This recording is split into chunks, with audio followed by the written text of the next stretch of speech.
Let's bring in Chris Stigall. He is Chris Stigall. Chris Stigall. I'm joined now by Chris Stigall, host of the Chris Stigall Show. So let's bring in talk radio host Chris Stigall. Also, his podcast is a must-listen every day. Chris Stigall Show podcast. And host of the Chris Stigall Show. Let's bring in Chris Stigall. Please welcome Chris Stigall. The Chris Stigall podcast is presented by usmedicalplan.com.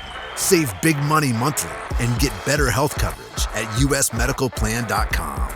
Hey there, how you doing? Thanks a lot for downloading the Chris Stigall Show podcast. Always appreciate your 5-star reviews. If you get the time, I know it's an inconvenience, but if you ever get the time to scroll down to the bottom of the menu of shows at Apple Podcasts and leave a written review and a 5-star review, that helps advance our goals and our show more than anything else. Or that 5-star review at Spotify.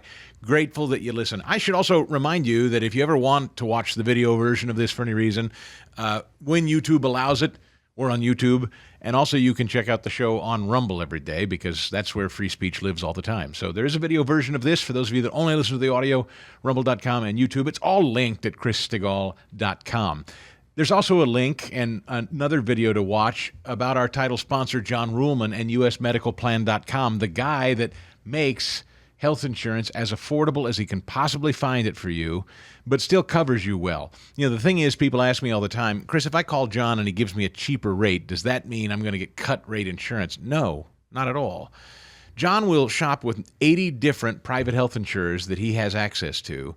He'll run the numbers on your current insurance plan. Maybe you've already got the best insurance out there for you. It could be. He'll tell you if so. But the goal is to, number one, find you a more affordable price tag on insurance. If it exists, it's probably like 30 to 60% cheaper out there. That's generally what he saves people. I mean, I know people that have saved thousands of dollars by making this phone call for their families or themselves as individuals.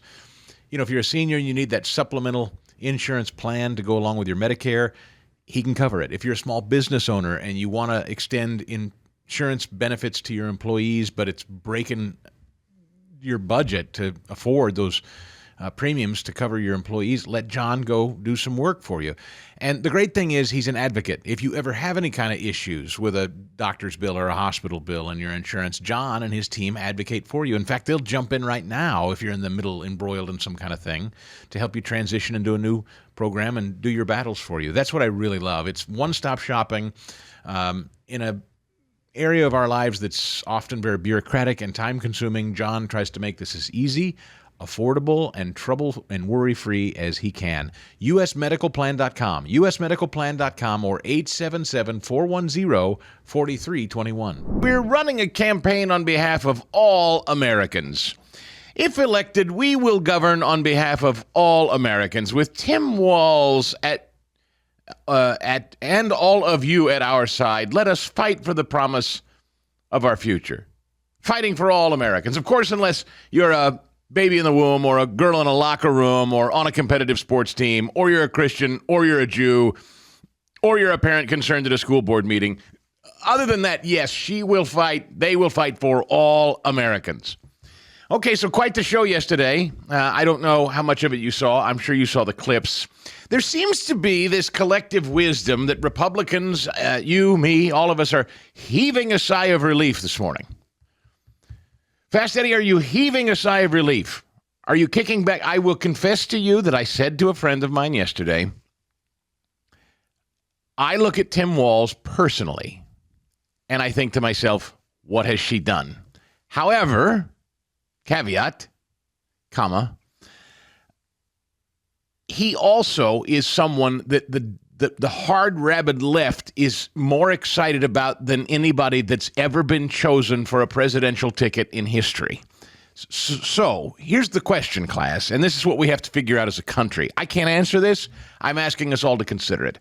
While normal people, that's you and me, we normals are going, whew, dodged a bullet, because Josh Shapiro is considered such a squeaky clean, moderate, can't lose Boy Scout of a Democrat. And he was going to not only deliver Pennsylvania, but he was going to deliver a 50-state landslide for Kamala Harris because nobody beats Josh Shapiro, was what I kept hearing and hearing and hearing. And then all of a sudden, she doesn't pick him.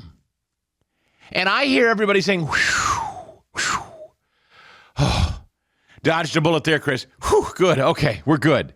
And I said, are we, though?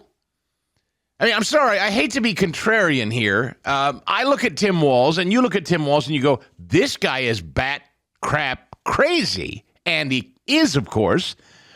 But you have to consider why Cackle Britches chose him. What's the answer, Fast Eddie? I, of course, posted this on X yesterday. Why would Cackle Britches dump somebody that is considered a Boy Scout, a moderate, who will bring home an important state like Pennsylvania without question, which I still question. But anyway, why would she avoid all that and go with the wacko from Minnesota? I mean, Tim Walz checks all of the boxes for the progressive left. I mean, he is pretty much... he allowed 2020, he allowed his entire city, the infrastructure, the state, I guess you would say, to burn and didn't care. So he supported all of that. And he's also not Jewish, Chris. Well, that's exactly right. He isn't Jewish, and I'll get into that in a minute. But more specifically, to your point, Tim Walz is more progressive than even Kamala Harris, who is the most progressive member of the United States Senate before she was selected to become the vice presidential pick for Biden, who was also selected. So she was installed. This was a stage play. Again, not going to relitigate it, but you have to hit rewind to kind of remember how we got here. The Husk was not popular. Cackle Britches was not popular. Both of these people were put together in a politically arranged marriage. They were installed in the White House. The Husk was never running anything. She was always set to take over for the Husk. It was just a question of when. The Husk put up a bit of a fight. Now there's word of consternation and tumult, perhaps, between Biden and Cackle Britches. There are people actually even out there floating. Trump's even floating that Biden is so mad he may put up a stink at their convention here soon and try to snatch it back from Cackle Britches. I don't know. I think Trump's just sowing some chaos there. But some people were like, what does Trump know that we don't know? I don't know. Do I believe the Bidens hate Kamala Harris? Yes. Do I believe there was a prearranged marriage there that they hated, but the Husk was so desperate to be president, he said, okay, fine. Yes. Do I think the Husk was railroaded out of a job he wanted to hang on to? Yes. Do I think he was supposed to stick around? I don't, but I think he tried to anyway. And do I think Barack Obama is behind all of it? I do. I think she was always selected by Barack Obama to ascend. I hear these people say, oh, he wasn't really sure about her. That's why he withheld his endorsement. Nah. He withheld his endorsement because he wanted to distance himself from this and make him look like he didn't have his fingerprints on it. These people are always thinking 10 steps ahead. He couldn't enthusiastically come out the day after his old man best friend vice president gets his butt kicked and thrown overboard and go, I'm with Kamala. I mean, he can't do it. It would look like we all know it is, that he threw his old man friend, vice president, under the bus. So him hanging around and waiting to throw his support behind her with Michelle is not surprising to me. They always wanted to install her because she is ultimately an empty vessel. She's too stupid to be progressive like Barack Obama and all of his henchmen. Eric Holder, Susan Rice, Valerie Jarrett. These are the brains behind the progressive left. This woman is as stupid as a bag of hammers. I mean, there's nothing about this woman that's principled or smart in any way. She is a dumb, empty, box-checking facade. And Barack Obama and his henchmen of marksmen are going to be the ones that are going to fill that empty head of hers to do more of his bidding for what they hope will be another 2 terms. So what's the problem, though? There's one problem with that plan. She's malleable. She's vacuous. She has no real core principles. She's easily shoved around. She doesn't know what she believes until she's told. She'll do whatever she has to do so that she doesn't really have to work or think. She's happy to be told what to do and where to go by the progressive left. There's just one problem with it, though. When you have somebody that's that malleable and that stupid, and you're Barack Obama and his team of Marxist henchmen, you've got one problem. Fast Eddie, what is it? Chris, I'm stumped. I'm sorry. People don't like her. Is the simple answer. She's everything you want with one problem. No one wants her there. So what are we going to do about that? Well, you can't go out and try to moderate her because nobody on the moderate to right side of her wants her. The American left, they're more inclined to support her, but they don't like her. She's not their first choice, just like Hillary wasn't their first choice. Bernie was their first choice. So what do when people like the Squad have openly said they don't really like her? What do? You have to go find somebody that the Squad actually likes and respects. You have to go find somebody the progressive left is actually excited about. So we're going to go find the most whacked out, lunatic, progressive running mate we can find for cackle britches to get her across the finish line and sell the progressive left that they really are 100% foursquare on their side. And Tim Walz fits that bill. So what we are seeing, as you've heard now, is the most wacko, progressive, left-wing ticket ever assembled in American political history. We've never seen something like this. She's a wacko leftist because she votes the way she's told. He's a wacko leftist because he believes it sincerely, and he really strikes me as a sincere. This guy is very Howard Dean-ish. Doesn't he give you Howard Dean vibes? I suspect that one of these days he's going to get a little too loose. Not real sure he's not a heavy drinker. I feel a little like the late Frank Rizzo. You're a lush. I can just tell by looking at you, you're lush. And from one drinker to another, he just looks like a guy that ties one on, and so does she. They just look like a couple of borderline alcoholics. He has this wild-eyed... He's like the uncle at Christmas you avoid, because either he's a little handsy or maybe bubbling under this really, really jolly exterior is a simmering rage where he might suddenly throw his fist through the wall. Or maybe there's something going on in his basement you're not really sure about. Isn't that him, Fast Eddie? Come on, be honest. Isn't that the vibe he gives off? Yes. Still a destructive vibe. Like Oh no, I'm not talking politically. I just mean his personality. Yeah. There's something about him that's not. He's off. Like I know he loves to throw out weird, but I watched him. I watched this speech yesterday. The over the top jolly. I'm having fun. I'm having fun, and I'm not at all crazy and full of rage. That guy. Folks, I'm telling you, I know that guy. He is full of rage. Like, he hurts small animals, and there may be stuff going on in his basement. I'm not kidding you, Fast Eddie. You know what I'm saying?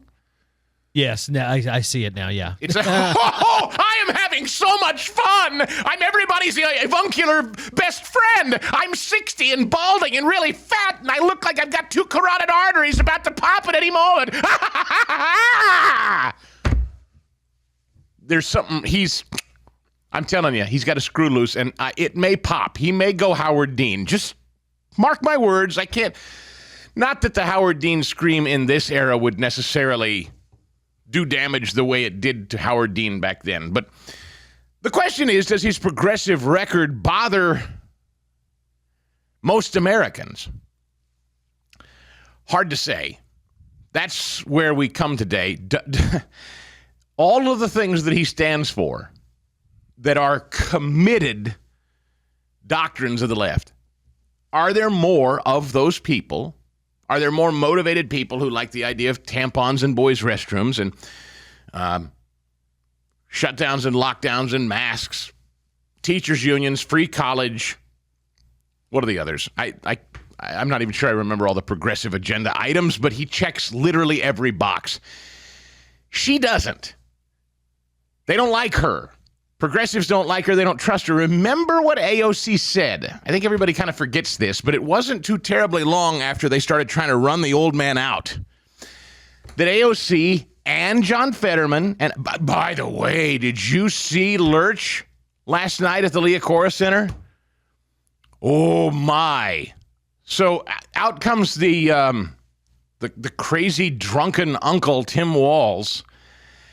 And the whole arena is standing and jumping up and waving those weird AI-generated signs that say Harris Walz, which, by the way, doesn't that sound like a guy that sells Hyundais somewhere in Akron? Come on down to Harris Walz Hyundai. Right? Doesn't it, Fast Eddie? Yeah.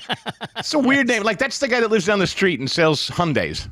That's my neighbor, Harris Walz. It's a weird, and everything about them, it's very much like Biden-Harris was, and much like Obama. There's this weird kind of AI-generated, inauthentic, inorganic thing about them. It looks like anything that you would take right out of.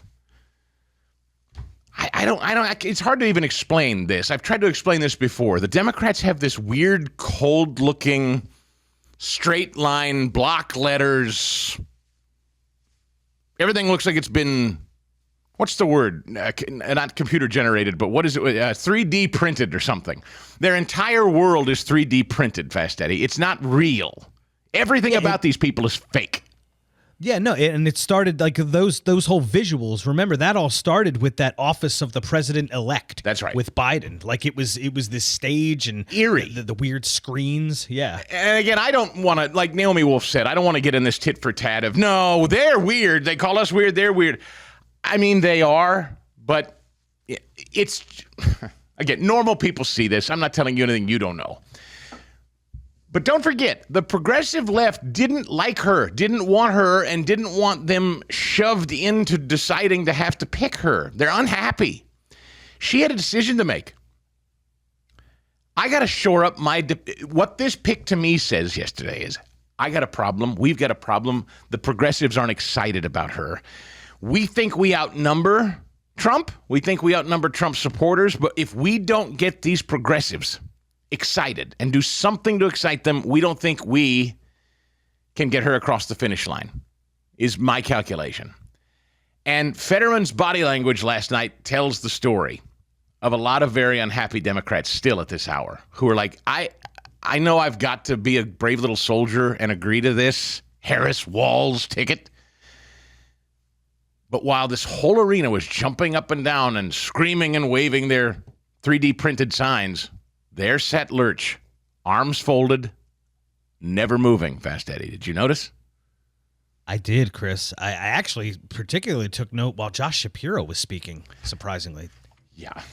And little Joshy showed up and did his best sermon. Well, here's a little of it from last night, if you weren't there. This is the Leah Corder Center. This is the exact same venue where Trump spoke just a month or so ago. Take a listen. And not only are we not going back, we're not going into the future with Donald Trump, not going in the future with him. A guy who has made clear, he's told us what he wants to do, more chaos, less freedom. And yo, friends, it was Maya Angelou who said it, when they tell you who they are, yeah, I believe them, and I don't want to see that. And Donald Trump, well, he's now got a partner with him. Y'all see that guy? Yeah. J.D. Vance, he's not exactly off to a good start. I think we can all agree on that. But I think part of the reason why he's not off to a good start is this, and it's serious. He doesn't know who he is. And he's not being honest with himself, so he can't be honest with the American people. Okay. He can't. Yeah. So you want to talk about a group of people that can't be honest with the American people? It's what these people are and what they stand for. The news yesterday, in as much as it was about Tim Walz being the hardest left of all the politicians she could possibly pick, while that is partially newsworthy, the bigger news, of course, is in fact that this is an anti-Semitic party who could not afford what most people believed was the sensible pick. All of us, everyone, most Republicans, everybody assumed he was going to pick Josh Shapiro. Of course, yours truly was always questioning that theory, and there was one real reason why. And it turns out Politico has confirmed perhaps exactly what I suspected might have been the issue all along. It may well be she didn't pick Josh Shapiro, that's true, or it may well be that Josh Shapiro said, you know what? I had a bad vibe about this. Cackle Bridges, thanks for calling, but I think I'll pass and hang back here. I mean, I'll do whatever I can to help you, but I think I'll pass. Now, only one of those things can be true. She decided she needed a progressive left-winger, hardcore enough to excite her base who wasn't excited about her, or she was perfectly ready to try to look moderate by going with Josh Shapiro, and little Joshy, the Dominion pocket-sized governor from Pennsylvania, said, no thanks. I don't want to hitch my wagon to a dead horse like Cackle Britches. I'll help. I'll be the good little soldier. I'll do everything I can to bring Pennsylvania home for you, but I ain't going out like this. Hey there, it's Chris, back on the phone with my dentist and friend Bob Spinato at Williamsburg Dental in Broomall, Pennsylvania, just off the Blue Route with new technology. You have not just new associates, but they brought new technology into the business to make it a little easier for patients. Yeah, it's a very exciting time in dentistry. We have now introduced a three-dimensional x-ray called a CBCT scan in our office, which allows us to diagnose and things earlier for patients. My daughter is placing a lot of implants in the past that referred out. It's now being done in-house. And we also, we've been using dental or computer scanners for taking impressions for crowns for about the last 2 to 3 years. We now have introduced the next step, which is a milling machine, and we can now make crowns in the office. Things can be completed in the same day as opposed to having a temporary crown put on and 3 weeks later coming back and having a permanent crown put on. It's really a game changer, and it's a time saver for our patients to not have to make multiple visits to the office. Pick up the phone or go online, make that appointment, 610-353-2700 or williamsburg-dental.com. Where you come from, who you love or who you pray to, that this will be a place for you. And are you ready to look the next president of the United States in the eye and say, hello, Madam President? Little Josh is squeaky there. Little squeaky Josh. Tiny little pocket-sized governor with a squeaky tiny little voice trying to do his best House of Cards act last night at the Leah Corrs Center. I'm very happy to be here with these two lunatics. And are you ready? They stand no shot. Are you ready to... They're going to lose, right? Are they ready? Are you ready to... Once they're out of here, it's all mine. Are you ready to bring it? Trust me, that's all he's thinking. He cannot, just do the math on this. If you're the most ambitious Democrat there is, and he is the most ambitious Democrat next to Obama there's ever been, do the math on this. Okay, she wins. Ugh. Let's just play it out for a minute.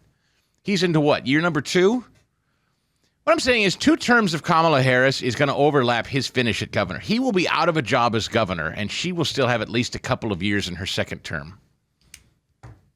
Now, mathematically, does that work for him? You want to spring into a presidential campaign while you're still a sitting governor in the second term. That's the best for you. That's the best case scenario. You can't leave office even after 2 terms and just hang around for 2 years after your party's president, who will undoubtedly have been so destructive the country will be finally brought to its knees and ready to change course if we're even allowed and it's legal to do that anymore. I don't think Josh Shapiro can afford 2 terms of cackle britches is what I'm saying, if he's the ambitious politician that we know him to be. But this guy Walz is a genuine communist, as I wrote last night at the Harumph Society. So now we can see the Democrat ticket clearly. Walz is a self-proclaimed socialist. He is not hiding the fact. And I mean, in fact, I think you could probably say he's a communist, as I wrote. These two are true believers. They are so open about their desire to do away with free markets and the Bill of Rights and Judeo-Christian principles. I don't doubt that there will be flagrant cheating and election interference. Walz is a squad-pleasing radical, although interestingly, did you see yesterday in the primaries in Missouri, Cori Bush, another member of the squad, this is the second squad member to take a bath in a primary. The squad is starting to get spanked out there in their own Democrat primaries. The Democrat Party seems to be saying no to some of these hardcore progressives. So if you're looking for, and I know it's Missouri, so it's not exactly apples to apples here, but if you've looked at the last 2 squad members who've been primaried, they've both taken a bath. Remember AOC screaming and jumping up and down for that lunatic that pulled the fire alarm? He got his butt kicked. Now Cori Bush, who said, I'm not so sure Hamas is a terrorist group. This proposed rule is not a ban on gas stoves. This proposed rule is not a ban on gas stoves. We are regulating indoor air pollution. So that's Cori Bush. She got her butt kicked last night. So now that we know who they are, there's no hiding who they are. The effort to get illegals registered to vote will be off the charts. It's the only way these people are elected ultimately. We know illegals have already been registered to vote in numerous blue and purple states. So the next step is to harvest their ballots and overwhelm the system. This will be a scorched earth campaign. There will be no rules. There will be no apologies. Walz is a lunatic. I mean, he says things like he wants to provide a ladder. No matter how Trump's wall gets built and how tall it's built, he wants to buy a ladder for the illegals that can climb it, no matter how high he builds it. He said it. He's approved driver's licenses for illegals, state-funded health care for illegals, free college tuition for illegals. He has been a governor for the illegal population in Minnesota. And it's all led up to an opportunity now to try to figure out how to get these people to vote. Voting is the last step. All the other bennies and give-me's that the Democrat Party has been doling out to illegals, final stop, voting. So that unifies these two, Harris and Walz, as partners in crime. Democrats have taken off the masks. This is going to be an even dirtier election than 2020, and if you can believe it, Kamala Harris is actually more unlikable than Hillary Clinton. I'm prepared to say that today. I wouldn't have ever said that before. I couldn't imagine there was somebody more unlikable than her. Kamala Harris is actually, she makes Hillary Clinton look likable, in my opinion. I mean, a Mao Stalin ticket couldn't compare to this pair. Barack Obama is on the verge of seeing his promised transformation of this country in a radical, radical way. They are the wrecking crew. Harris Walz, the Hyundai ownership. The wrecking crew, who will come in and be the final wrecking ball through the wall of the Constitution. Their Supreme Court picks alone would be, I mean, we've already seen the newest pick can't define a woman. Can you imagine what these two would come up with for Supreme Court picks?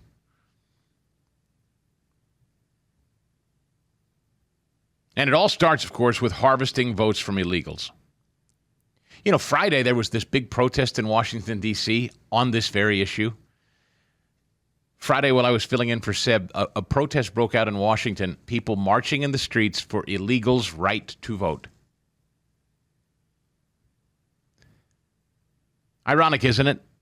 People like Nancy Pelosi said illegals were here to harvest the crops, when actually they're here to have their votes harvested by Democrats instead. Is Walz a gift? Politically, yes, if defined and handled properly. If, big if, capital IF, if defined and properly dealt with head on. I don't think this country wants to be a communist country yet. I don't think it does, but that's exactly where we'll go if we don't strap in. Guys like Scott Adams say, looks like China will have the only vote this election. Walz loves China. You know, here's another guy. This is exactly, Bernie Sanders honeymooned. You remember where Bernie Sanders, he got married? He honeymooned in Russia. Tim Walz honeymooned in China. Now, again, everything about, Fast Eddie just said it during the break. He goes, I can't believe we're here. How is this tolerable? How does any of this make sense? And I said very simply, one reason. You hate Donald Trump more.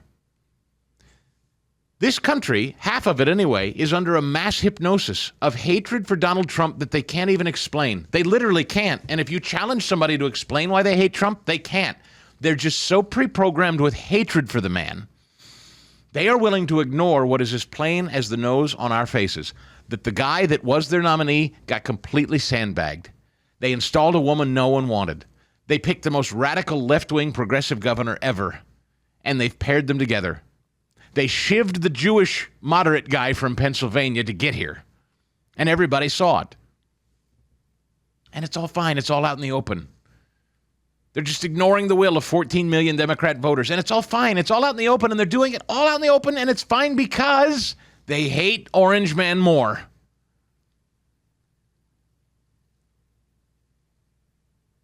All the data about Tim Walz, says Eric Erickson, circulating on Twitter. It's not going to matter if the Trump campaign doesn't get on the air with it.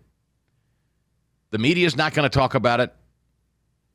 The most Americans will know about Tim Walz is what the Trump campaign tells them. Without a decisive ad campaign, no one's ever going to know just how wacko this guy is.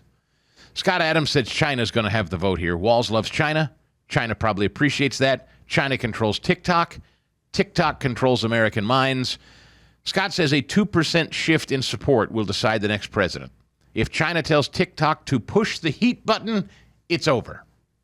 Now, that's Scott Adams' sort of apocalyptic view of this.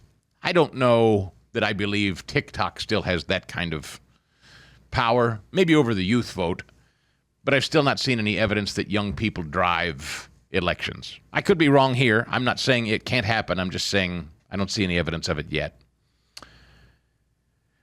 The news on Tim Walz, I mean, it was an avalanche, a hotline set up by Tim Walz administration to monitor compliance with his stay-at-home orders during COVID, generated thousands of reports from Minnesotans who snitched on their neighbors for things like playing basketball in a park, walking their dogs, or throwing small parties. He's a monster. He's a monster. He's a lunatic. He's a savage, control-freak, communist loon. Tim Walz got down on his knees and wrote "Justice Now" at a George Floyd memorial while wearing a mask outside. He's a cultural Marxist. Did you see the hashtag last night? Tampon Tim. Do you know what that means? Tim Walz installed tampons in elementary school boys' bathrooms. Signed an executive order to put tampons in elementary school boys' restrooms. He claimed a position in the military he did not earn and then bailed when he was sent to Iraq.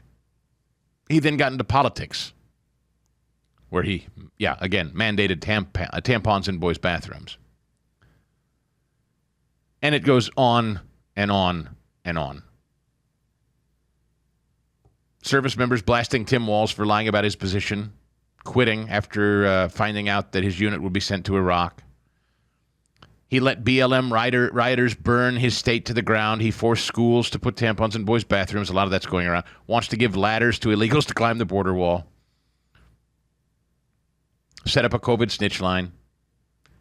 Tried to get out of a DUI by lying to cops and claiming he was deaf. Claims socialism was neighborly. That's another one. There's a lot of classic Tim Walz clips out there, by the way. But remember, nobody votes necessarily for the Democrat or for the vice president. Nobody necessarily votes for the vice president unless you got a president who's a presidential candidate who's a blank slate. Nobody really knows about her. She's not particularly popular, in which case you got to bring in a ringer who will excite the progressives and convince everybody that she's one of you. AOC didn't want her. John Fetterman didn't want her. Just remember. But here we are. And I'm going to say what a lot of these folks aren't saying. I'm just going to say it. If you think that there is consensus among the people who want Joe Biden to leave, that they will support Kamala, Vice President Harris, you would be mistaken. Okay. So there you go. Remember that? That was just days before it was announced it was her and the husk was dropping out. Van Jones said something very interesting last night on CNN about Josh Shapiro not being picked. He was a little bummed out, and he said, we got to be honest about why. Take a listen. A lot of people are excited, but it's not all one way. You do have the other side of this thing, which is, first of all, what worries me is you see a lot of relief from the conservatives. They were scared of Josh Shapiro. They were scared of a Mark Kelly. They thought that would help define Kamala more to the middle. You see a lot of rejoicing on the right. That's not good. Also, you've got some disquiet in the Jewish community. Some people had their hopes up. Maybe you're going to get another shot at a Jewish vice president. We haven't had that for 2 decades, and now that gets pulled away. Is it just because he's a moderate, or is there some anti-Jewish bias here? So the party is still digesting this. I think if you're a Muslim or a young Arab or someone who's concerned about Gaza, it gives you a reason to stay excited about Kamala, because that was going to be hard for the party to digest. So you've got a party now trying to figure out, is this good? Is this bad? What does it mean for the young people? They stay excited. But the most important thing I can say is, only in America can somebody who nobody literally heard of 2 weeks ago be on his way to being possibly the vice president of the United States, second to the most powerful person in the world, because he made the argument for himself. He made the case against Donald Trump. He made the case against Republicans in a fresh way. And here we are. This is the most unpredictable race that you've seen, I think, in the past 50 years. It's just nuts. Yeah, but he goes on to say that I'm worried about the marbled anti-Semitism in our party. We've got to acknowledge the fact that there is a lot of anti-Semitism in our party, and I'm kind of worried that's why she ultimately didn't pick Shapiro's. Well, if you haven't noticed, inflation is still at a 40-year high. The stock market looks more uncertain than ever, and a new central bank digital currency is on the way. That could be the government's ultimate surveillance tool against Americans. It seems like the government is playing games with your savings and retirement. And so what do you do to help protect yourself? Did you know you can put physical gold and silver into an IRA or a 401k with zero taxes or penalties? Millions of Americans are doing it right now. And you should consider it too if you want to preserve and protect your wealth. And there's only one company that I would recommend to you to do that. It's a company called Preserve Gold. Now, they'll go over all your options and make the process of acquiring precious metals easy and simple. So if you're looking to help protect your retirement with a trustworthy company, request your free investment guide from the experts at Preserve Gold. Preserve Gold is accredited with the Better Business Bureau. They have hundreds of 5-star reviews, so you know you're in good hands. Just text Stigall to 50505. Again, text Stigall, my last name, Stigall, to 50505 and get an exclusive offer for everybody that's tuned into this show. You're going to get up to $15,000 in free gold and silver with a qualifying purchase or a retirement account rollover. Yeah, that's huge. Don't wait. Text my name, Stigall, to 50505 today. Get your free gold and silver investment guide and take that first step. Again, that's Stigall, Stigall. Text it to 50505 and get your free guide from the good people at Preserve Gold. Let's deal with the Leah Corus Center, just brimming with activity and energy and excitement and palpable. You had that wacko David Hogg kid who was made famous from the Parkland shooting. He said, I'm crying right now. He said on X, he was crying with such the energy he would. So that whole thing last night at the Leah Corus Center Fest, Eddie, can you pay to get that thing full? If you're Democrats, you can pay to get it full, right? Oh, in Philly? Absolutely. Yeah. Yes. So do you think that was an organic crowd that turned out to fill the Leah Corus Center with enthusiasm and excitement? Do you think that was legit? No, I honestly don't. Yeah, I don't either. A total show. But you can pay people and you can get them hyped up and you can come. I mean, like that was a made for. Look, remember. Here's how you know that I'm telling you the truth. That date, that event, that location had been set weeks ago. They've been telling you that she was going to announce her vice presidential pick there for the last 2 weeks. They have been setting that up because do you know the number of people that said to me, wait a minute, she announced Walz and went to Philadelphia? And I said, yes, because they had a show to do. This is like a stand-up comic who announces he's coming to Detroit next month. He's not going to cancel the Detroit show because he's got a guest comic from Phoenix or something. Like he's already sold the tickets to the Detroit show. So he's going to show up with the Phoenix comic in Detroit. Then they'll go to Phoenix later. Guarantee it. Also, we can't be sure that Shapiro wasn't part of the equation, but that was a show. And everything you're being treated to is a mass manufactured show. Now, that's just true. I'm not whining or complaining about it. It's just true. Is Tim Walz this happy-go-lucky, joyful guy, and everybody's so excited about this ticket? Nobody wanted this woman. Less than a month ago, she was one of the least popular Democrats in the country. Nobody wanted her. Now, all of a sudden, we're being told, again, she's Beyonce. and the avuncular happy Uncle Tim Walz. Here's what I guarantee you he is. He's the uncle that everybody has in their family who may try to come off as avuncular and nice and fun, but the first second he can't get something put together at Christmas, he throws it through the wall in a boozy rage. This guy, trust me, I know this type. Simmering underneath this joyful exterior of the avuncular Uncle Tim Walz is a booze-filled rage. I'll never be able to prove it, but mark my words, I know this guy like the back of my hand. He is simmering with rage underneath. He has a couple of scotches, and the next thing you know, his fist is through the wall. John Hayward. I don't know if he can actually back me up on that, but that's my read. John Hayward is the National Security Deputy Editor at Breitbart. He's Dr_0, and the O in zero is an actual zero if you want to follow him on X, as he's still working to regain that account that he built tirelessly. We got to get Elon. Trump's going to do an event with Elon. Maybe I can get a hold of Team Trump and ask him to put in a good word for you. Good morning, John. Good morning. That would be awesome.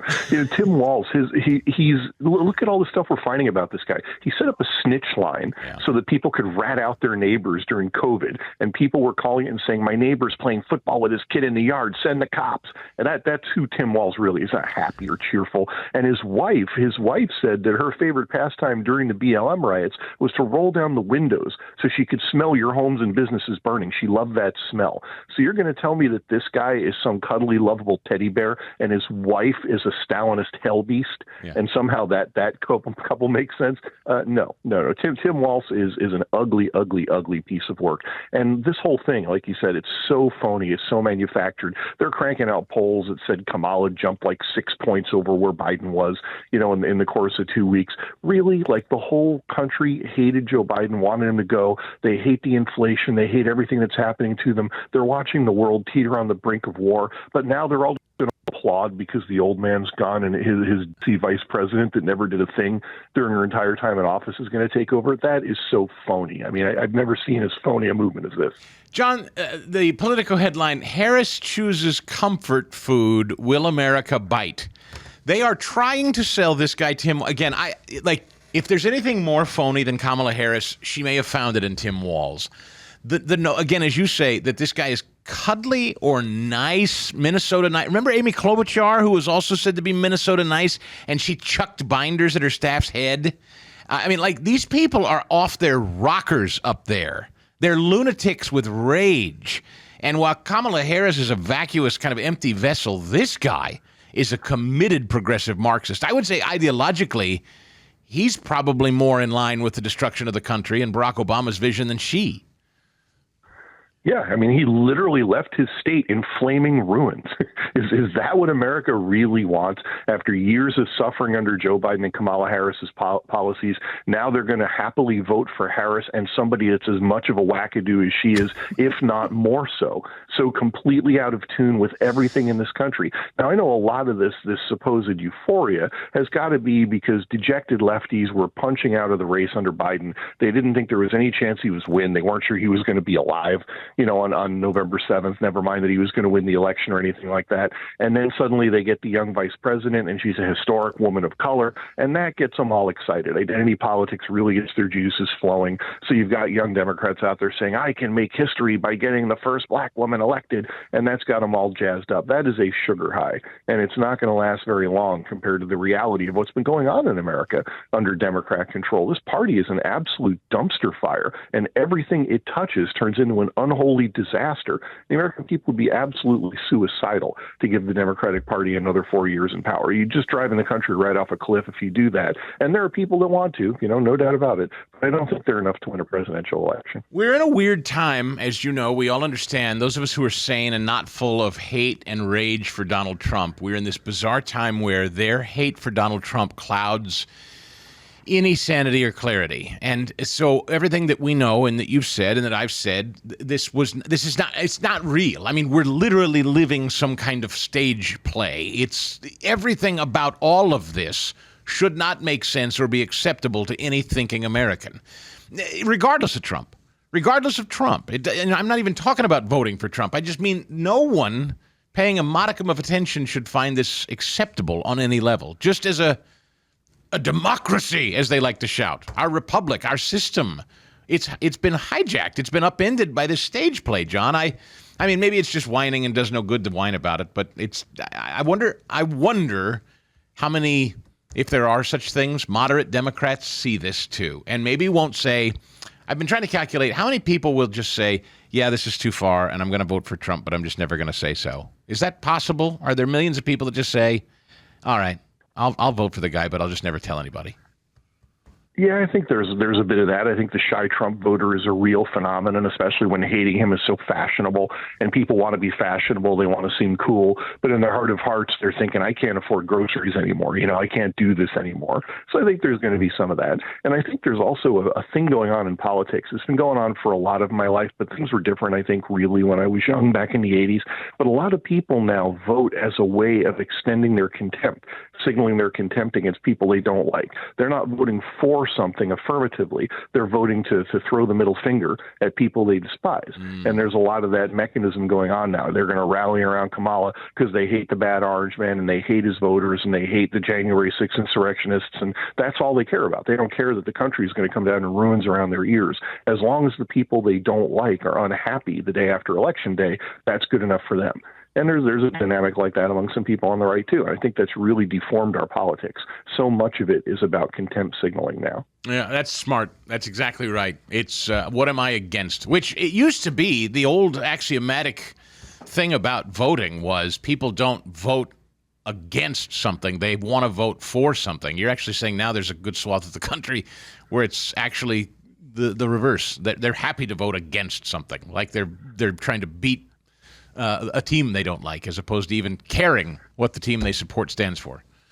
Yeah. Exactly. And it's an emotional way. It's not that they're voting against policies. When people voted Jimmy Carter out of office, they couldn't take another day of his policies, but they didn't really hate him. It wasn't a way of signaling contempt at him or his voters. And that's really the key. It's the voters they really hate. They don't just hate the bad orange man. They hate all their caricatures of everybody that they think would support him. And when they see somebody like Kamala and she looks viable, she's young, she's not senile, then they get excited and think, here's our chance to make history and throw a middle finger at those guys. And, won't they be mad when a black woman is the president, they're telling themselves. And that's all that matters to them. They don't really think about policy or the country or what's happening to them. And I think that's especially prevalent among younger voters. Yeah. John Hayward is with us. He's at Breitbart. He's the national security deputy editor. Vivek Ramaswamy said last night that he actually believes that he concurs with guys like David Axelrod, who think the Trump campaign was kind of caught flat-footed for some reason. They didn't really anticipate them dumping Biden and shifting to Harris. I don't know whether you agree with that assessment or not. I'm not even sure I do. But neither here nor there. Vivek says he thinks, and a lot of people's opinion is, the campaign got a little wobbly post a very successful convention. This Harris thing kind of mixed things up. And now this Walz thing gives the Trump team a chance to recenter and refocus. How do you see all of that since the convention that was very successful, and now this Harris thing and the Walz thing? Has this reset the table, I guess, if in fact you think the table was overturned? Well, I think so. I don't think it was fully overturned, but you can't help but being a bit thrown by the other side suddenly swapping out their nominee. It was a dominant news story. It erased the assassination, coupled with big tech and big media trying to memory hole the Trump assassination completely. That was surprisingly effective. Yeah. Google diddling with their search results so you can't look up the Trump assassination, and the media suppressing that famous iconic photo of Trump doing the fist pump. That was surprisingly effective, especially with a lot of younger voters that live 100% online. If you delete the page, they don't think it's real anymore. And that really worked with them. And then that's what happened. The narrative got reset. Now the narrative is all about the Democrat ticket and Kamala and history and this and that. And Trump needs to find a way to get the spotlight back. And this ticket gives him tons of ways to do that. He can just walk right out there and say, this is the last thing America needs. Just hit their records, hit what they've done. He doesn't have to be mean and petty. He's Trump, so he's going to throw some zingers in there. But he's got a great opportunity to turn the conversation around by saying, okay, you had your sugar high, but your party still destroyed the country, and I'm the only hope. That's going to be a resonant message with a lot of voters. And Axelrod, to that point, John, it's so funny. Axelrod said yesterday, and I kind of agree with this assessment, that Trump, they have remarkably, because that's what they do, they've almost framed Trump as the incumbent. And Kamala is this fresh-faced challenger from the outside. I mean, you'd think she had nothing to do with the last 3.5 years all of a sudden. In fact, there are times where I kind of have to go, oh, that's right. She was the vice president. She did oversee all of this. She did keep Joe Biden, a secret from all of us. Like the mass hypnosis of treating her like she's not responsible for any of this is pretty powerful, John. Well, and look at how much effort they put into that. You've got media organizations scrubbing their own reporting, going back and retroactively modifying their own articles, cooking up completely lie-filled, quote, fact checks just to make it sound like she wasn't the border czar. Remember that whole nonsense? They really are trying to hypnotize people into feeling like she's brand new and a great, fresh face, like you said, vibrant energy coming in from outside. Nothing could be further from the truth. Has there ever been? I mean, Joe Biden is the avatar of the old, corrupt, sell my position to make my family millions kind of Democrat politics where he's like this patrician god king from Connecticut. And Kamala is the other ugly face of politics, this entirely political animal, the avatar of somebody who's never had a job, never done anything real, never succeeded, never accomplished anything, even as a government employee. But somehow she just failed up in this float that took her one step away from the White House. And is that what America really wants? Are you really ready to just collapse as a country, give up on everything, give up on your family, your homes, your future, and just say, okay, we're ruled by an oligarchy, and I guess I'm okay with that, and they told me I got to vote for her now? Is that where most Americans are at? And like I said, I know some are. I know it's going to be a tough base election, turnout election for both sides. But the middle voters, the independents, this honeymoon thing is not going to last. And I don't think the media can really fool those people because they keep going to the store and buying groceries. By the way, this is anecdotal. It's naked eye stuff. So, I can't confirm this, but that crowd last night at the Liacouras Center for this new union of Harris and Walz. Which, by the way, don't you think Harris Walz sounds like a guy that might sell Hyundais down the street? Come on down to Harris Walz Hyundai. Really, But anyway, I'm looking at the crowd, and it looks mostly white. I'm actually kind of struck by that. I don't think, John, here's my theory, and again, I can't prove this. It's just gut. I think black men in particular think this woman is dangerous. They don't like her. They think she's phony. They didn't like her before. I can't say black women. I don't know. I think black men and young men in this country may be the curveball that nobody sees coming. That's a hunch. What do you say? Well, they do have polls that say Trump is doing better with most of the minority constituencies than almost any Republican ever has. And there have been a couple of shock polls lately that showed him pulling ahead with a couple of them. There was one the other day that I think he was 1 point up with Jewish voters in New York. And that's a dynamic. We all know what just happened with the vice presidential pick. You laid out the evidence when you were starting the segment here, but she was ready to go with Shapiro. It was done. It was a done deal. It was leaked that she was going to go with Shapiro, and the kook terrorist base of the Democratic Party rose up in rage and told her that if you pick a Jew, we're not even going to get excited about your ticket. And she chickened out at the last minute and went with Tim Walz. That's absolutely what happened. It's obvious that's what happened. That's why it was all scheduled for Philadelphia. That's why we had a leak a week ago that Shapiro was the pick. This is so transparently obvious that that's what happened. And, I think Jewish voters are smart enough to notice that. And at long last, they're finally starting to realize they're voting for a party that wants to destroy them and maybe physically kill them. And maybe that's not the best idea. Yeah, it's hard to believe we're here. It's hard to imagine a more left-wing ticket, and it's hard to believe the country would swallow it. But you can no longer assume anything. Do you think that a state like Pennsylvania now is back in play because of what she's done in punting on Shapiro? Or Shapiro, some reports say Shapiro backed away. He's a very politically ambitious guy. Is it possible that he said, no thanks, I think you're a loser? There are some people that are speculating that as well. That could have been part of it, and part of that could be him understanding that right now, this moment in the Democratic Party with their growing Hamas wing among the Democrats, this is not a good time to put himself out there. It's better to just hold his fire, wait for his chance later. So there could be something to that, too. But yeah, absolutely, I think this puts Pennsylvania in play. It already was. Yeah. And I think now with this, how do you not take this as an insult? If you're Shapiro, if you're anybody that actually likes him, if you're any of his voters, and if you're a Pennsylvanian, you got to feel a little insulted by all this that happened. And the regular dynamics of the race and the economy are going to reassert themselves. So it's definitely still a very much in play state, I think. And I think it did hurt Harris by getting their hopes up and then dashing them. It's ephemeral. They'll get over it. If you're a loyal Democrat voter, you'll vote for who they tell you to vote for. But, I think there's a little bit of resentment there. Do you believe ultimately this comes down to rallies or I don't know, connection on an ad level? I've heard a lot of people on the Republican side say, Trump, enough with the rallies. Trump's got to frame these people. They got to dump all their money and energy into defining who these people are in advertising, because there are too many millions of Americans that don't even know who she is, never mind Tim Walz. And so now all energies must be on framing and defining these people. And Trump's got to do a better, more focused job on that. What's your feeling on that? That's absolutely true, and it's doubly obvious after the last couple of weeks, after watching the media erase Kamala Harris's record in real time. I mean, you've got to understand that it's up to you. Media's not going to help you. You never could have counted on them, but at least 20 years ago, they weren't like North Korea the way they are today. They wouldn't actually go back and delete their own articles, to make a candidate look better the way this servile media will do for Kamala Harris. So you're nuts if you don't think you have to get out there and educate the voters. You can't assume that anything that's even screamingly obvious about Harris or Walz is going to get to the people unless you tell them as a candidate. And that means you can't just do rallies. You've got to go out there and talk to a national audience, not just the people in that room with you. I do think the rallies are helpful in one way, though, that they show there's a lot of popular support for Trump, and there have been efforts to marginalize him and his voters, and they call J.D. Vance weird and all that stuff. And holding big rallies in all these different states, including blue states, is a way of reassuring people that, no, he's a good candidate. A lot of people like him. I won't be the only person on my block voting for him. So I think the rallies do help Trump in that sense. And Kamala is using the rallies to show all this manufactured narrative that, oh, wow, look at the excitement, look at the energy. We're back now that Biden's gone.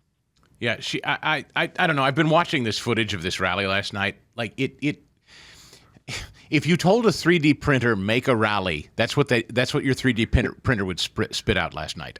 You know what I mean? Does that make sense? Like the signs, the flag, everything is like straight lines and block letters and plain blue, and the flags are hanging perfectly symmetrical behind them, and the crowd to the rafters with the blinking lights that they hand out at concerts. It's like it's a fiction. Like it's a fiction. And again, this is not even about the politics or anything they're saying. It's like just looking at it, John. It's like if Hollywood were, a Hollywood director said, let's make a film, and now we need to create a scene of a rally. That's what they do. That's what they would put on, what you just saw last night. Yeah, it did look phony, and you got to remember, this is a party whose shadowy oligarchs can cut a check and have 6 busloads full of protesters in your neighborhood tomorrow, and they'll burn your neighborhood down. So filling a stadium is not a problem for these guys. That's the point. Not at all an implausible theory. I guarantee you, probably a good third of that arena was just handed some kind of money. It was transactional to be there. It's so true. So, okay, I guess I'll ask you in closing, do you have some words of wisdom with 90 days out? If you had Team Trump in front of you, what would John Hayward's counsel be at this point? Well, educate the people, frame it, control the narrative. That's one thing you can still do. The media thinks they can set the narrative of the race, and if you let them, it's going to be a narrative about a historic woman of color fighting a bad orange man, and don't you all want to be on the good side of that? And Trump needs to make a better narrative that looks at their record and what they've actually done. It really is a contest between fantasy and illusion and political ideology and delusions versus hard cold reality, what's actually happening in the country. And Trump and Vance still have a very winning ticket, a very winning platform that can say, look what it was like under Trump before these guys came along. These clowns wrecked the country. I can fix it. Vance is in tune with the people that have been left behind by this big government, big spending ideology. Stay on that stuff. That stuff is going to win for you. If you wander too far into the weeds and spend a lot of time on the colorful barbs and the jibes, then it's going to work to the other side's advantage, because they're going to cast Kamala as a plucky upstart who's standing up to the evil, bad orange man and his poison tongue. And you really don't want that to be the narrative of the campaign. Hit them on substance. There's plenty to hit them on. And so every time they say he's weird, they're weird, J.D. Vance had sex with a couch or whatever, I mean, all that stuff, you would say to them, ignore that. Just ignore it. It's childish. You don't even have to acknowledge it. Just stick to the facts. Is that the counsel? Exactly. Don't go on defense. You're not on defense. You're the challenger against a dumpster fire presidency that destroyed the country. You don't need to be on defense. You don't have anything to apologize for. They're the defendants in this election. Never, never, never get off of that. And harp on how dishonest they are. Kamala was point woman on the great conspiracy to defraud the public over Joe Biden's health. Never let go of that. The media is going to tell you that's an old story. Don't believe them. People are still angry that they were lied to, that the media lied to them about Joe Biden. Look at what peril we're in right now. A war looming in the Middle East with free fall and meltdown. And where's Joe Biden? Nobody knows. He's in a bed somewhere getting drugs pumped into him. The Democratic Party did that to you. Never forget that. Never forget that they brought America to this point. He's John Hayward. He is at Breitbart. Read everything he writes and follow him on X as he tries to get that account restored. Interesting, speaking of X, that Trump is going to sit down with Elon. Do you like that? I mean, does he need to get back on X? Do you think? I mean, I know you're trying to. It seems to be where the true news is happening these days. Trump sitting down with Elon. Should he restart that account? And what does that mean, do you think? Yeah, and I'm almost certain he will. I mean, that's going to be one of the reasons he's doing this. He's going to follow up on that by saying, okay, I'm coming back to X. And he should. It's still a useful platform. It's why I came back after losing my account. I still enjoy using it. It's still a good way to talk to people. And Elon Musk is trying to do some good things with it. Still a lot of bumps to be ironed out. But, his heart's in the right place when it comes to free speech. Dr_0, and the O in zero is the actual number, or the numeral zero. So Dr_0. And the zero is spelled with an actual numeral zero. John Hayward, thank you so much, my friend. We'll have you back soon. Thanks very much for having me. Our telephone number is 610-850-0990. It's funny, for people that are sane, everything John and I were just talking about, you say, yeah, don't they see it? Don't you see it? We all see it. We do, and it's infuriating, isn't it? It's just so frustrating. Fast Eddie even said it to me earlier. It's like, how is this acceptable? How does anybody believe this? We're all saying the same thing. But ultimately it rests on Trump's shoulders and the rest of us to continue to challenge this narrative and ask our friends and neighbors, say, how do you really, honestly, set Trump aside if you're capable for just a second. Can you explain to me what's just happened? Do you know one of the most shared tweets of mine, one of the most shared posts that I've ever put up on social media is just that is the very basic question I've asked. I said, just for 1 second, set Trump aside if you Democrats are possible, if you can do it. Set him aside, and I ask you, how do you justify where we are? Is there anyone voting Democrat that can explain what the hell is happening? Regardless of hating Trump's guts, how do you explain a person literally no one in her own party wanted 3.5 years ago is now running for the highest office in the land with zero accomplishment, and now she's Beyonce? In what world is this fiction legitimized? That's one of the most shared observations from X that I've ever posted, because we're all feeling the same way. And I encourage you to continue to confront your favorite liberal with those very basic questions. And they'll spit and they'll stammer and they'll just shout, Trump! I hate Trump! And then I guess at least we'll have confirmation. It really is derangement syndrome. It's not based in any kind of reality or critical thinking. Well, if you haven't heard it in this show, or maybe you saw the clip on my social media feed of Kamala Harris talking about inflation and what she intends to do about it, yikes. Not exactly confidence-inspiring. And the volatility of this election cycle, who knows? You have to start planning for it. Either way, and I hate even saying either way, but our national debt just broke $35 trillion for the first time ever. There's never been a better time than right now to consider, and I'm just asking you to consider it. You can do what you want with your money. Of course, it's yours. But physical gold or silver could be a great way for you to protect your savings.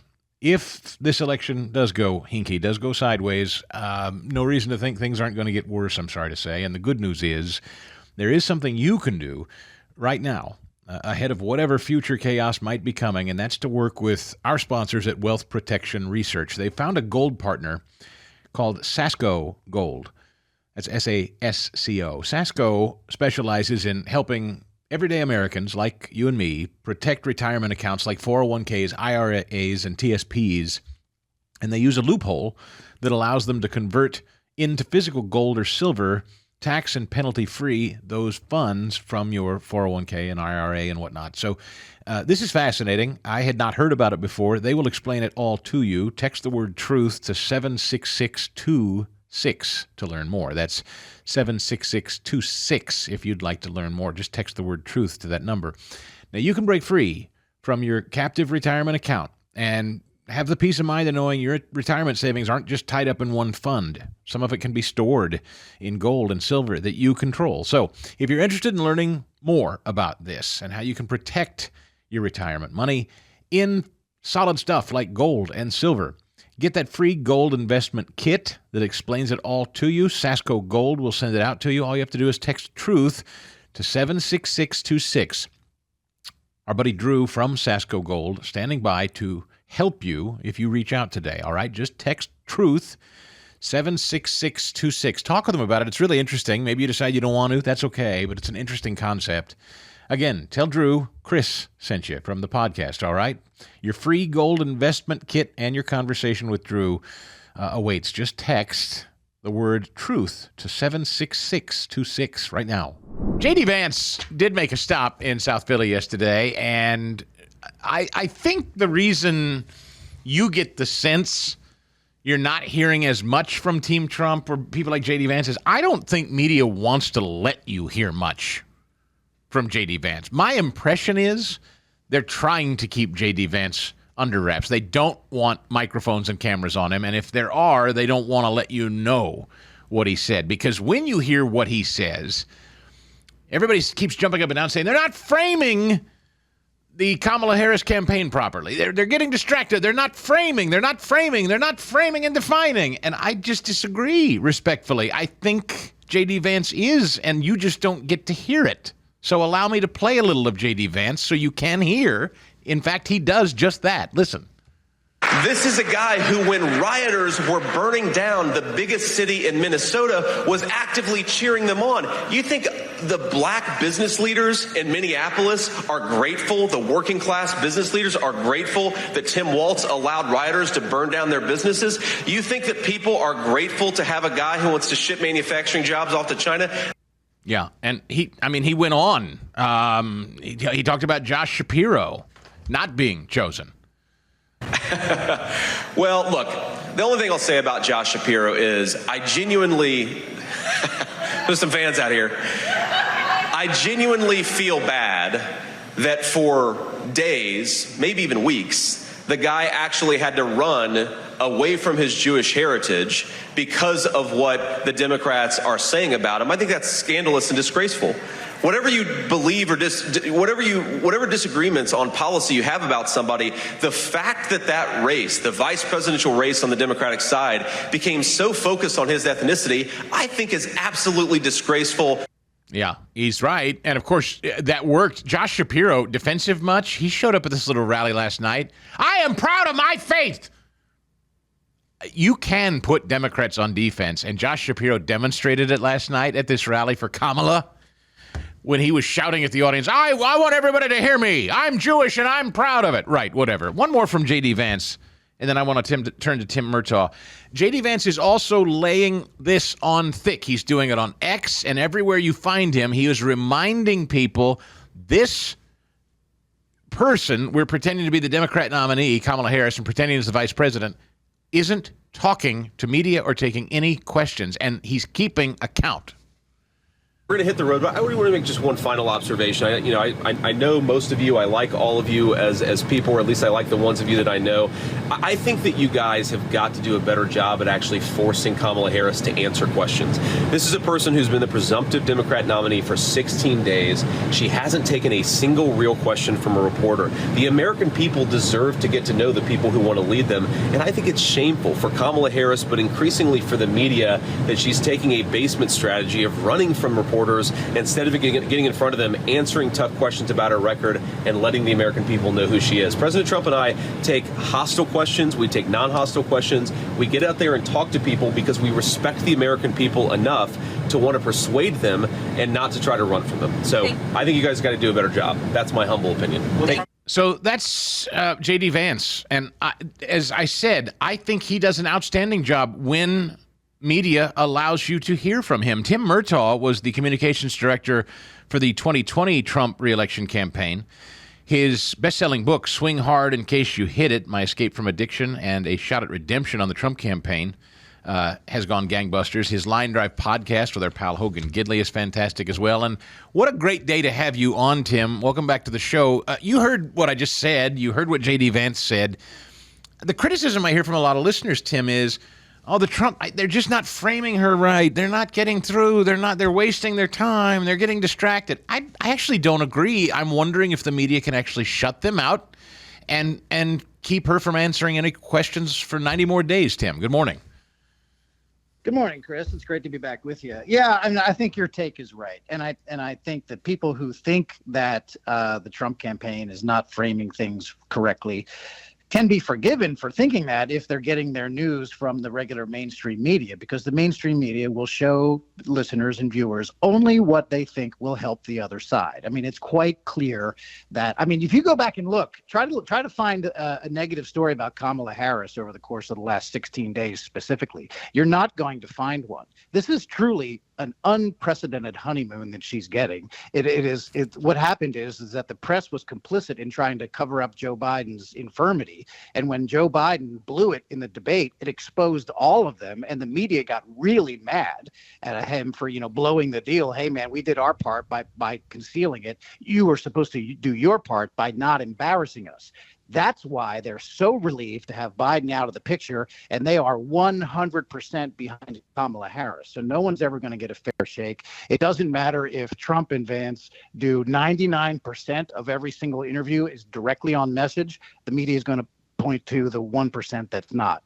And I got to tell you, poor Josh Shapiro, that guy humiliated himself in public over the course of a couple of weeks like no one I have ever seen. He attempted repeatedly, in order to placate the radical left of his party, he actually tried to un-Jewish himself, and it wasn't enough. And now he stands there humiliated, and he had to introduce the guy who got the job that he wanted to get yesterday in his hometown, in his home state.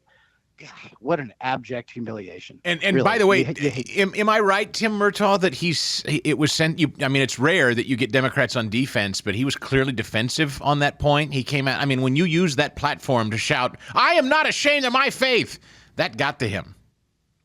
Oh, yeah, it absolutely did. And I don't blame him. And then, you know what? It should get to him. The Democratic Party is full of a bunch of anti-Semitic bigots. Josh Shapiro knows that. Kamala Harris knows that. Tim Walz knows that. Everybody who was at that rally yesterday, listen, every time either Kamala Harris or Tim Walz travel to Pennsylvania to campaign for president, every voter who sees them will know that Josh Shapiro was not the VP pick because he's Jewish. And every time they come to Pennsylvania, Josh Shapiro will be reminded that they didn't pick him because he's Jewish, because the Democratic Party is anti-Semitic. That's all there is to it, and everyone knows it. Tim Murtaugh's podcast, don't miss it. It's called Line Drive, the Line Drive podcast. Swing Hard in Case You Hit It, his best-selling book.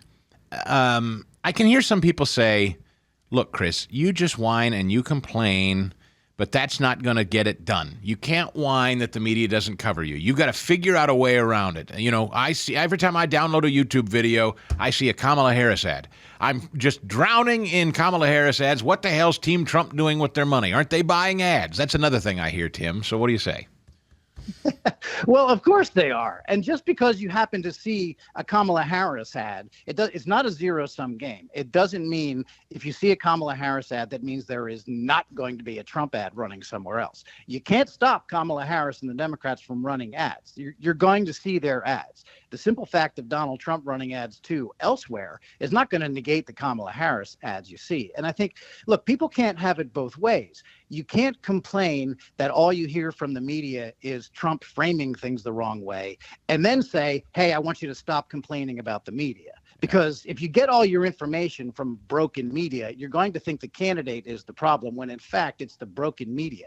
That's why it's important to listen to people like you, Chris. In Philadelphia, your voice is so important because you will get people the information that they actually want and need without the filter of the national news media trying to promote one candidate and one party over another. That's why the conservative ecosystem is so important, because then when it does reach a head, it boils spills over into the mainstream media, and independent voters and center-left voters can see it also. That's the way we have to fight it. You're not going to get a fair shake from NBC or the Associated Press or anybody else, Politico, any of the Beltway rags. You're just not going to get it. You got to listen to your conservative sources of news, tell your independent friends, tell your center-left friends. That's how you get the message to spread. The Trump campaign is going to spend hundreds of millions of dollars on advertising. Don't worry about that. Have you, and I don't know your relationship with anybody affiliated with the campaign now, including the campaign manager. I know just in the last few days, there's been some sniping at the campaign management of Trump, and people unhappy or getting dispirited or like everybody was on this high. Unbelievably, the man was nearly killed, and then has this unbelievable convention. And I think a lot of us are feeling like it was almost this preordained thing, like he was supposed to die and he didn't. And then they have this great convention, and wow. I think a lot of us just felt like, oh, he's almost unstoppable. And that old man, there's just no way it's not going to. And then on a dime, it changed. And now it's like we're all being driven kind of crazy, Tim, because we know she's unaccomplished. We know Democrats didn't want her. We know she's been the vice president for 3.5 years. And we're being asked to believe that none of that ever happened. It's like we all just woke up and she's brand new and just showed up out of nowhere and we don't know anything about her. And I think it's got a lot of people anxious and they want to take it out on somebody. And so they're kind of swinging at Trump and his campaign that they're not doing it right. And I know because you've been in the thick of this, you can probably give us perspective. Everyone's a critic right now. Oh, sure. And everybody's always a critic. And I do know the campaign leadership. Chris LaCivita actually hired me for my very first ever political job 25 years ago. I count Chris as a very good friend, and especially a very close friend in politics. He's a Pittsburgh guy. He's a Pennsylvania guy. And Susie Wiles, his counterpart there, sort of the two-headed monster at the Trump campaign. I know her as well from 2020 and from working in between the two presidential races. So I have great faith in the president's leadership team. And I would just encourage people, try not to just be a cork bobbing in the ocean. And we have this 24-hour news cycle these days, and from 9 a.m. to noon you can become disheartened, and then from noon to 3 maybe it looks a little bit better, and then from 3 p.m. to 6 p.m. oh gosh, it doesn't look so good again. And people are on this daily roller coaster that takes them up and down several times a day. This is a 3-month race here. There is a long time to go. I would remind people that I was at a rally in Battle Creek, Michigan, a week before Christmas in 2019. And while we were at that rally, Donald Trump got impeached by the House of Representatives for the very first time, a week before Christmas, 2019, almost a year before the 2020 election. We thought that impeachment was going to be the biggest news of the whole campaign. We thought it was going to be with us, and that would be where the campaign lived or died based on how people saw that impeachment. And I got to tell you, by the time Election Day rolled around, nobody even remembered that impeachment had even happened. So much happens in the course of a campaign. What happened yesterday is a blip. There is 3 months to go. Do not get caught up in the 3-hour news cycles and be despaired by lunchtime and feeling up again by dinner time and despaired again by bedtime. That's not going to work. No one's going to survive. Everyone mentally is riding it, Oh, that's so smart, Tim Murtaugh. Hang in. That is so smart. As I've said, get to church. I mean, really, honestly, you need to connect. I mean, if you're a believer, you need to get connected to God. You got to stay in prayer. You got to have something that kind of girds you through this. If this is your passion, I get it. We all care about the future of the country, but you're right. If we're led around by the nose and our emotions by the news cycle, we're going to, we'll all be driven to drink like you and I were, Tim Murtaugh. Swing Hard in Case You Hit It is the name of the book. It took me a long time to get out of it. Well, you've asked, and MyPillow listened. They're finally bringing you the most requested offer ever. Right now, get the queen size premium MyPillow for just $19.98. That's a steal. You know MyPillow. Mike's been bragging about that patented adjustable fill for years on TV. It adjusts to your exact individual needs regardless of your sleep position. I have that 3-foot bolster pillow. I sleep with it every night. And it's true if you ever get, a little hinky at night and you smashed in one way or another, you can reshape the pillow and it springs right back into its original full thickness. It's fantastic. Keeps your neck aligned, holds its shape all night long. I love sleeping with that bolster pillow on my side. It's fantastic for knees and rest my arm on it and everything. So not only will you get that pillow for $19.98, but you'll get their 6-piece kitchen towel or bath towel set for only $25. They have a brand new mattress topper available to you for as low as $69.98, so you can basically get a brand new mattress for $70 with that mattress topper. The MyPillow bed sheets as low as $25. There's a lot more. If you haven't been to mypillow.com recently and gone shopping, you're missing out. Call 800-932-5056. 800-932-5056 when you go. If you would, please, do you mind? Use my promo code ChrisPodcast. You get all the awesome deals that I just mentioned. It also lets them know you listen to this podcast. He's a sponsor. That helps me. That helps you. Everybody wins, all right? Huge discounts for you. Lets them know they listen. They keep advertising. Everybody's happy. 800-932-5056 or mypillow.com, promo code ChrisPodcast, and get that premium queen-size MyPillow for $19.98. The lowest prices he's ever offered on this stuff. Don't delay. Snag yours before he ends this sale. Promo code ChrisPodcast at mypillow.com. So having come from this and knowing intimately the ebbs and flows and the fits and starts of a campaign cycle, are you shocked that Donald Trump was nearly killed, and even that now seems to be taking a back seat as though it didn't happen, and they're quite literally trying to scrub it away? The picture, digital media tried to... I mean, once upon a time, that would be something that would, not just alter the course of history, but we would all stop as a nation and really reflect on for months at a time. Now it's like, oh, yeah. Well, the FBI director even questioned if it was a bullet. I mean, I'm kind of amazed we're here, Tim, but we're here. It is amazing, and it's very disappointing. But I got to say, it is not surprising. I did not expect the news media to fixate on the fact that Donald Trump escaped death by a couple of millimeters. I mean, if he was that close to death, if his head hadn't turned in just the right way at just the right exact moment, he would be dead, and we would have been having an entirely different conversation over the course of the last month since then. So no, I'm not surprised that they just moved on. Heck, yeah, you're right. They even argued the big thing was, well, was it a bullet or was it just a shard of glass or maybe some shrapnel, as if it hadn't been a bullet, which it was, as if it matters. Yeah. Someone tried to shoot him in the head. Who cares what hit him? That no one disputes that there was a bullet aimed in his direction. I mean, it's absolutely ridiculous. And just for a thought experiment, just imagine in your mind, Chris, what would have happened if it had been a Democratic candidate who was almost killed during a campaign event. The Democrats and the media together would have insisted, we have to stop the election. We have to call it off. This is too dangerous. No more campaigning. We're going to do everything virtually. That's exactly what they would do. They would declare the landscape far too dangerous for campaigns to appear in public. No more. We're going virtual. And then the whole thing would be about gun control, right? But when Trump is the intended victim, they talk about it for a few days. They argue about whether or not he was actually shot, and then they forget about it entirely. Yeah. I wish we could go. Yeah. And did he need a bandage that big? And yeah, I mean, silly stuff. I mean, just amazing. Yeah. It's just amazing. I wish that we had the ability to pursue what the alternative timeline would be like, so we could demonstrate to people the hypocrisy.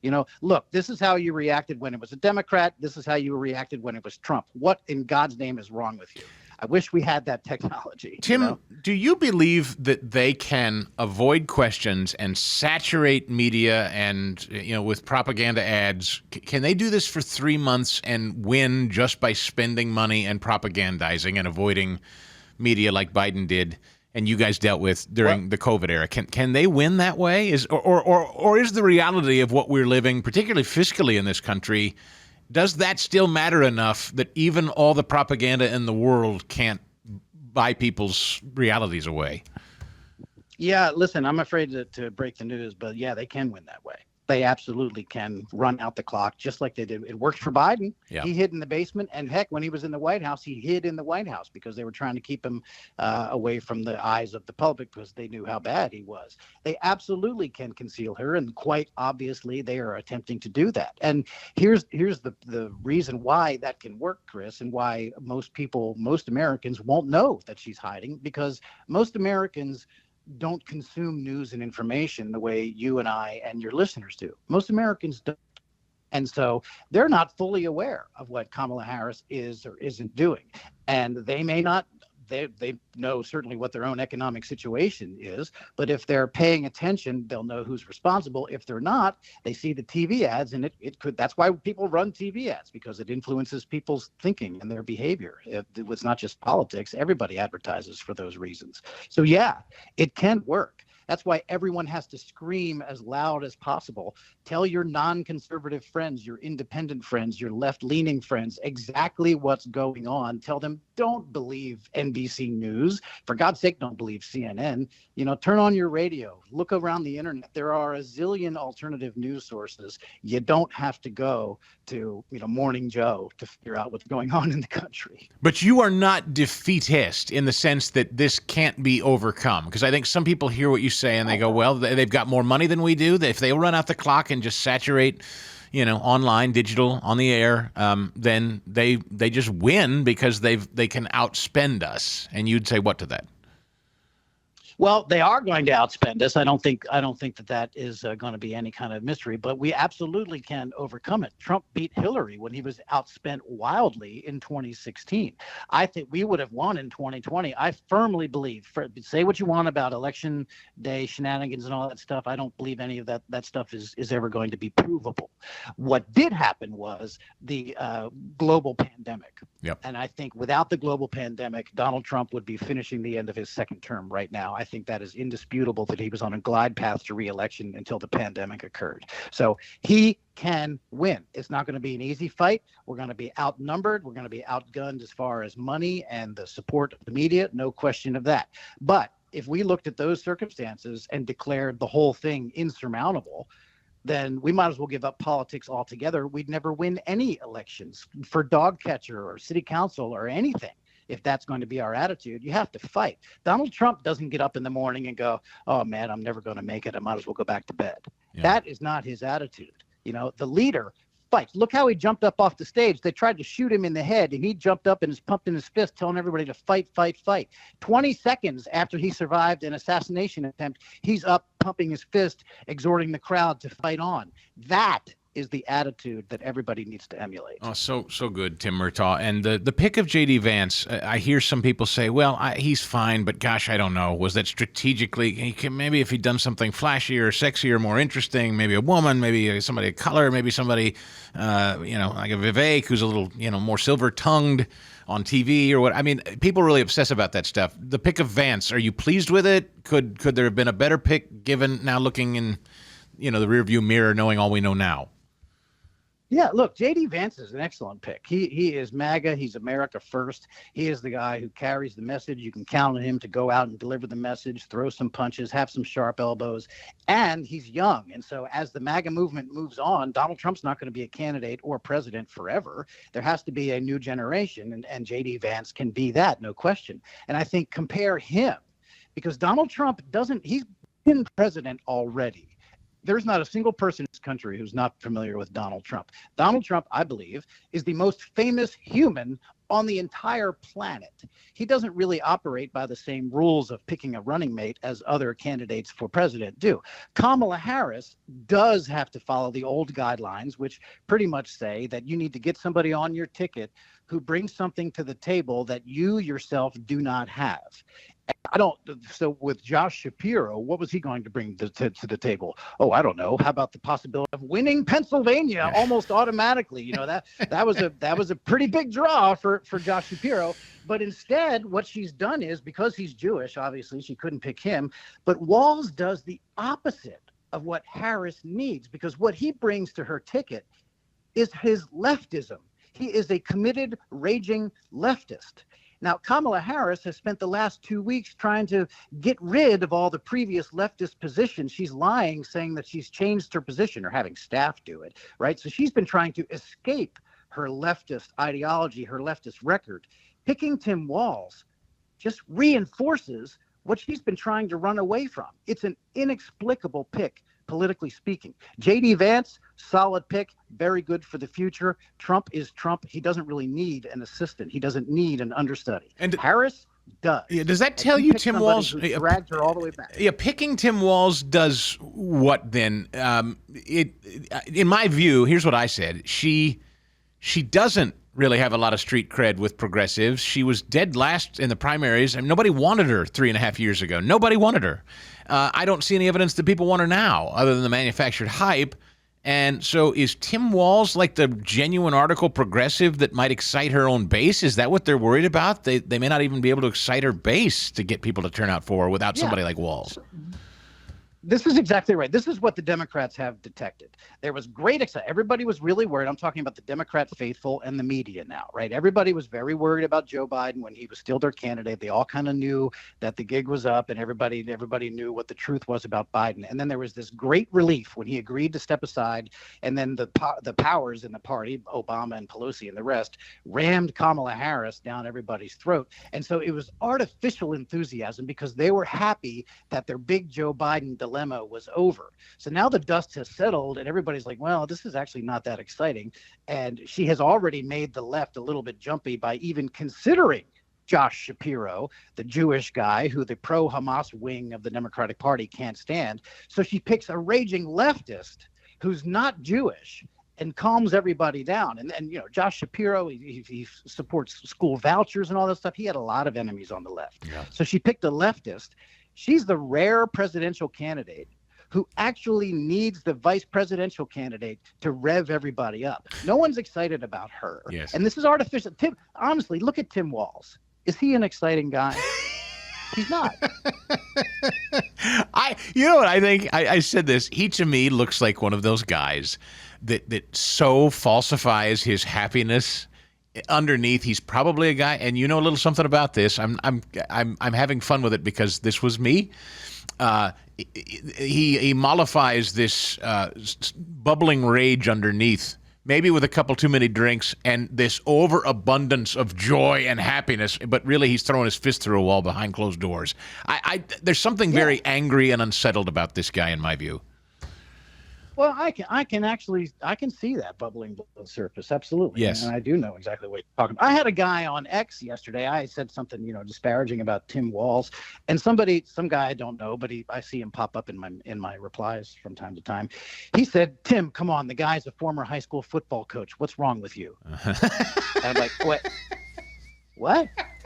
I didn't realize that former high school football coaches were a protected class and were not allowed to question their record as an elected public official.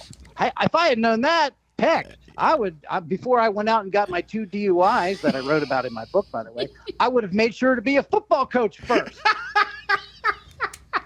What else? What else do you get immunity from if you've been a high school football coach? Yeah, who knew? Who knew? The Line Drive podcast is must listen. This is the kind of analysis you get from it with regularity. Swing hard in case you hit it. My escape from addiction and the shot at redemption on the Trump campaign. Tim is one of the great communicators and one of the great guys out there. Just honest and lays his soul bare. And for those of you who may be battling addiction and you're listening right now, I tell you, Tim's story is a really inspirational one, and I hope you'll go read it because it'll help. Tim Murtaugh, thank you, my friend, so much for your time. Chris, I thank you every time. My book, Swing Hard in Case You Hit It, it tells the story about how I went from waking up in jail in Fairfax, Virginia, to flying on Air Force One with President Trump in less than 4 years. And it's available on Amazon. You can find it right now. Swing Hard in Case You Hit It. I really appreciate the chance to plug it, Chris, and thanks for having me on. Thanks, my friend. That's Tim Murtaugh. I will plug as well. Those of you who are harumphers, you already know because I issued the newsletter. I said to you when I started the Harumph Society, we're coming up on our 2-year anniversary in October. Can you believe that? I said that when stuff like this breaks, the Walz pick last night, I couldn't wait till the show began. So I issued the newsletter last night. And so that's the thing that I do with harumphers. I can't be on the air around the clock every day, but when stuff happens, and stuff is happening at a rapid clip, I like to run right over to the Harumph Society as soon as I can put together my thoughts and cobble together. So I issued the newsletter a little early. I gave you sort of what I thought was sort of my behind-the-scenes take of what I've always kind of thought was going on with Josh Shapiro anyway, and some more evidence that came to light in reporting. I've highlighted all that. Your comments have been enlightening. People that are harumphers are having the greatest conversations right now. You want to have conversations with smart people, non-trolls, non-social media. You post something on social media, and then you got all these wacko relatives and friends of yours that are leftists attacking you. at the Harumph Society, not only is it great commentary and product, I hope you'll enjoy it, but then you meet fantastic people and you all can genuinely trade ideas and conversation because you're all interested in the same thing and getting the same result. So I just adore it. And if you're not a Harumpher, I'm telling you, this year, now more than ever, it is time to hang tough with one another and get real-time information and conversation with people that you can trust. I love it. I hope you enjoy it as much as I enjoy putting it together. Go to chrisstigall.com and click on the Harumph Society logo. Sign up. You get it 3 times a week in your mailbox, in your email box. And I love your comments. Our exclusive Harumpher polling. I like to take your temperature to see how you're feeling out there on different subjects. Like, did Kamala Harris make a mistake in picking Tim Walz? I ask Harumphers to vote on that. And lots of exclusive snap polls like that I love to hear from you. The smartest audience in all of radio and podcast is found at the Harumph Society. chrisstigall.com. Click on the link. The Chris Stigall Show podcast.